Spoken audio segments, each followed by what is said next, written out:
اب ذرا دیکھیے یہودی تھوڑی دیر پہلے حضرت عبداللہ بن سلام کے بارے میں کیا رائے رکھتے تھے اور اب کیا رائے رکھتے ہیں۔ بہرحال اب یہاں پر نبی صلی اللہ علیہ وسلم کو تشریف لا چکے ہیں، بہت سارے لوگ جو ہیں مکہ سے مہاجر، گھر چھوڑ کر، بال چھوڑ کر، رشتہ دار چھوڑ کر، جائے پدیش چھوڑ کر، قبیلے چھوڑ کر۔ اس وقت تو قبیلے سب سے بڑی طاقت ہوتی تھی انسان کی، اپنا قبیلہ، اپنا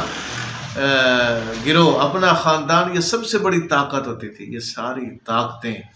قربان کر دی ہے اسلام کی خاطر، مال و اسباب چھوڑ کر آ گئے ہیں، مہاجر ہیں، ہجرت کیے ہوئے ہیں، بے سر و سامانی کا عالم ہے۔ 90 لوگوں کو تو آپ صلی اللہ علیہ وسلم نے وہاں مواخات مدینہ وہاں پر قائم فرمائی ہے۔ آپ نے مسلمانوں کے درمیان جو مہاجر تھے اور انصار کے درمیان بھائی بھائی بنا دیے۔ اس قدر ان کے اندر مواخات تھی کہ یہ اگر کوئی انصاری اس دوران وفات پا جائے گا تو اس کی وراثت میں بھی مہاجر کو حصہ ملے گا۔ ہاں البتہ یہ حکم جنگ بدر کے بعد ختم ہو گیا تھا، حقیقی وارث کو ہی پھر حصہ ملتا تھا، اور اللہ تعالیٰ نے بہت مال دے دیا تھا مسلمان مہاجرین کو بھی۔ تو محترم بھائیوں، یہاں پر 3 اقوام تھی، یہودی بھی تھے، بہت 3 بڑے بڑے قبائل تھے ان کے، بہت کاروبار تھا ان کا، بہت وسیع ان کا وہاں پہ نیٹ ورک تھا، وہاں پہ دکانیں سنیار کی اور باقی جو ہنر کے کام تھے وہ انہیں کے پاس تھے، کپڑے کا کاروبار بھی، اور سود کا کاروبار خاص طور پر وہ بہت زیادہ کرتے تھے، اور اس بنیاد پر وہ لوگوں کو آپس میں لڑایا بھی کرتے تھے اور ان کی پھر مالی معاونت کرتے تھے کہ یہ مشکل میں ہیں، جنگ کی حالت میں ہیں، پریشانی کی حالت میں ہیں، تو ان کی مالی معاونت کرتے رہنا، اور اس سے ان کا سود کا کاروبار جو تھا وہ زیادہ وسیع ہوتا تھا۔ یہ سوچ آج بھی دنیا کے ممالک کے اندر ہوتی ہے کہ وہ اپنی تجارت کو فروغ دینے کے لیے اسلحہ بیچتا ہے، سود کا کام کرتا ہے، لوگوں کو لڑاتا ہے۔ یہ وہی اسی طرح کی ذہنیت ہوتی ہے جو انسانیت کے خلاف ذہنیت ہوتی ہے۔ یہ آج بھی اس دور میں بھی آپ کہہ سکتے ہیں کہیں نہ کہیں کسی نہ کسی درجے میں موجود ہے۔ تو یہاں پر ان کے قبائل تھے 3، یہودیوں کے قبائل تھے، یہاں پر مشرکین بھی ابھی آباد تھے، رہتے تھے، جو اوس اور خزرج ہی میں سے تھے، کچھ مسلمان ہو چکے تھے، کچھ نہیں ہو چکے تھے، اور ایک کثیر تعداد یہاں پر مسلمانوں کی بھی تھی۔ یہ 3 لوگ تھے۔ آپ صلی اللہ علیہ وسلم نے مسجد نبوی کی تعمیر کی ہے، جگہ خریدی ہے، یتیموں کی جگہ تھی وہ مسجد نبوی والی، وہ خریدی ہے، پیسے دے کر خریدی ہے، اس میں آپ نے اس کی تعمیر میں خود حصہ لیا ہے۔ وہاں پر 7 حجرے بھی، امہات المومنین کے حجرے بھی وہاں پر بنے ہیں 7 قریب قریب۔ تو یہ ساری چیزیں وہاں پر ہو رہی تھی اور آپ اس میں حصہ لے رہے تھے۔ مسجد نبوی جو تھی وہ صرف ایک مسجد نہیں تھی بلکہ ایک قسم کا وہ مسلمانوں کا مرکز تھا۔ وہاں جن کے گھر بار جن لوگوں کے نہیں تھے وہ بھی وہاں پہ رہتے تھے بیچارے، اور وہاں پر مجلسیں ہوتی تھی، اجلاس ہوتے تھے، منعقد ہوتے تھے، اور یہ بہت بڑا مسلمانوں کا ایک مرکزی سیکٹریٹ تھا۔ 3 اس کے دروازے تھے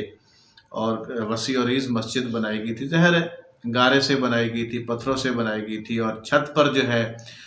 کھجور کے تنے ایک قسم کے اس کے گارڈر کا کام دے رہے تھے، اور اوپر کھجور کے پتے وغیرہ اس کی چھت کا کام دے رہے تھے۔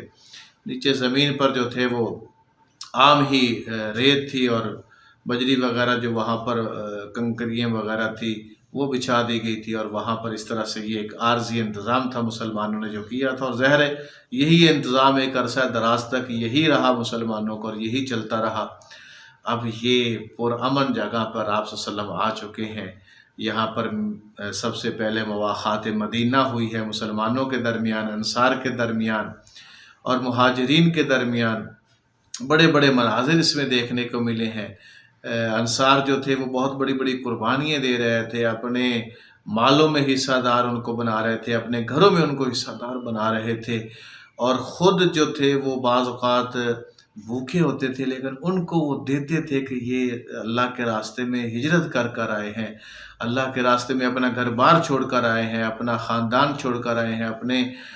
قبائل کو چھوڑ کر آئے ہیں یہ اللہ کے راستے پر۔ تو یہ سب کچھ بھی آپ صلی اللہ علیہ وسلم کے جو ساتھی انصار تھے یہ کر رہے تھے۔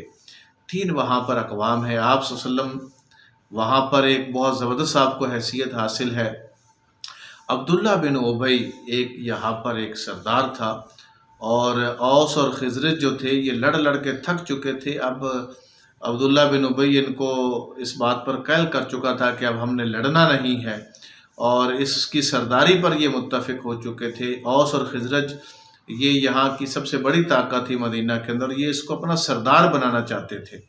تو اس نے جب دیکھا کہ اب محمد صلی اللہ علیہ وسلم آ چکے ہیں اور بہت سارے اوسی اور خزرجی جو ہیں وہ مسلمان ہو چکے ہیں،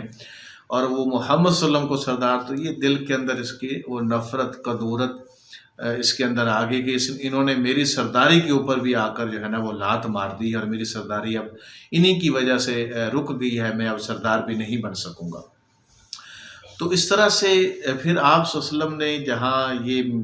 میثاق مواخات مدینہ کی ہے، وہاں میثاق مدینہ بھی کیا ہے۔ وہ جو یہودی تھے ان کو بھی بلایا ہے،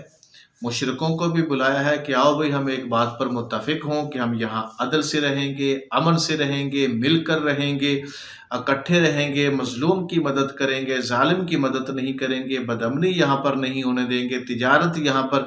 تجارت کو فروغ ملے گا، جو ایک انسانی ضروریات ہیں ایک لیڈر کو جو کرنی چاہیے، جو انسانوں کا خیال کرنا چاہیے، وہ سب آپ صلی اللہ علیہ وسلم نے ان کے ساتھ معاہدہ کیا ہے۔ مدینے کا مل کر دفاع کریں گے، مدینے پر کوئی اگر حملہ آور ہوگا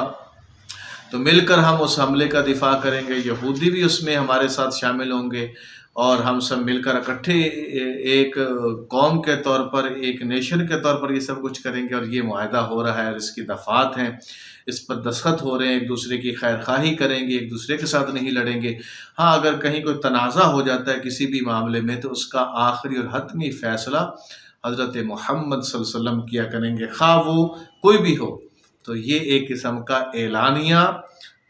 مدینہ کے اندر حضرت محمد صلی اللہ علیہ وسلم کی قیادت کو تسلیم کرنے کا معاہدہ تھا، گویا کہ یہ آپ صلی اللہ علیہ وسلم کی قیادت کو تسلیم کر لیا گیا تھا۔ تو یہ 1 ہجری، یہ پہلا سال جو ہجرت کا ہے مدینہ کے اندر، یہ سارے کام اسی کے دوران ہو رہے تھے، یہ پہلی ہجری کے دوران یہ سارے معاملات جو ہیں وہ طے پا رہے تھے۔ لیکن اندر ہی اندر لوگ جو ہیں وہ یہودی بھی، جن کا مذہب تو کچھ رہا نہیں تھا، حالانکہ اگر یہودیت صحیح سلامت ہوتی تو وہ وہی جو حضرت محمد صلی اللہ علیہ وسلم پر نازل ہو رہی ہے وہ تو وہی پیغام تھا جو حضرت موسیٰ پر نازل ہوا، حضرت عیسیٰ پر نازل ہوا، وہی وحدانیت کا پیغام تھا، وہی انسانیت کا پیغام تھا، تو یہ بھی اس کو مان جاتے۔ لیکن ایسے ہی بس دم پھوکے ان کے اندر رہ گئے تھے، یہودیوں کے اندر جادو ٹونے رہ گئے تھے، تو یہ نام کی مذہبیت رہ گئی تھی، بے جان مذہبیت رہ گئی تھی، بے روح قسم کی مذہبیت رہ گئی تھی۔ تو انہوں نے دیکھا کہ اب جو حقیقی دین کی بات کرتا ہے، حقیقی آخرت کی بات کرتا ہے، خدا کی بات کرتا ہے، جنت کی بات کرتا ہے، اخلاقیات کی بات کرتا ہے، وہ تو محمد صلی اللہ علیہ وسلم ہے۔ ہماری جو ہماری شعبدہ بازی تھی اور ہم مذہبی ٹھیکیدار بنے ہوئے تھے، اور روب اور دبدبہ ہم نے یہاں کی اقوام کے اوپر ڈالا ہوا تھا، وہ تو ختم ہو رہا ہے۔ تو بجائے اس کے کہ صحیح راستے انتخاب کریں، بغض، حسد، کینہ، ایک طرف نبی صلی اللہ علیہ وسلم کی حکمتیں ہیں، آپ کی دلائیں ہیں، اور آپ کی بصیرت ہے کہ آپ مواخات مدینہ بھی کر رہے ہیں، میثاق مدینہ بھی کر رہے ہیں، یہودیوں کو بھی ساتھ ملا رہے ہیں، اور خیر خواہی کے جذبات ان کے اندر بھی کوشش کر رہے ہیں کہ پیدا ہو جائیں، عدل کے اور امن کی طرف وہ بھی لوگ آ جائیں، مل کر اکٹھے رہنے کے جذبات سب کے اندر آ جائیں، اور ہم سب مل کر یہاں پر رہیں۔ اور دوسری طرف یہودیوں کے اندر بھی یہ حسد، بغض اور کینہ آ رہا ہے،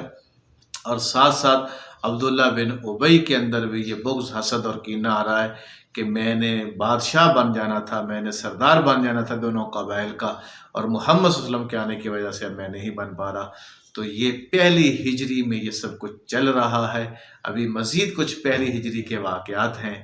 مرکز بن چکا ہے مدینہ، رسول پاک کی ہجرت ہو چکی ہے، مسلمانوں کی ہجرت ہو چکی ہے، مکے والے اپنی جگہ پر پریشان ہیں۔ اس کے بعد کیا ہوتا ہے اگلی نشست میں۔ بہت شکریہ۔